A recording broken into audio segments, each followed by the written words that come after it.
అందరికీ నమస్కారము. కంచి పరమాచార్య శ్రీ చంద్రశేఖర స్వామి గురువు గురించి ఒక చిన్న విషయము. ఈయన ఫోటోను ఒకరు ఇంట్లో పెట్టుకొని పూజ చేసి నైవేద్యాలు పెట్టి రోజు పూజిస్తూ ఉండేవాళ్ళు.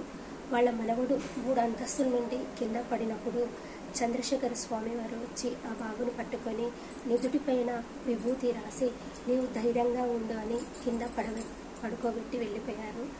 వాళ్లకు పైనుంచి వచ్చే లోపల ఏమో అర్థం కాలేదు. ఆశ్చర్యపోయి కంచికి వెళ్ళినప్పుడు అప్పుడు చంద్రశేఖర స్వామి చెప్తారు, రోజు నన్ను పూజించి నైవేద్యం పెడుతున్నప్పుడు నేను మీ ఇంట్లో మనిషిని అయిపోయాను, కాబట్టి మీ ఇంటి బాధ్యతలు కూడా నేను తీసుకోవాలి, మీ కష్ట సుఖాలలో నేను పాలు పంచుకోవాలని చెప్తాడు. అంటే ఆ స్వామిని నిష్ఠతో పూజిస్తే ఖచ్చితంగా మనకు కరుణ కటాక్షాలు అందిస్తాడని ఆయన యొక్క గొప్పతనము.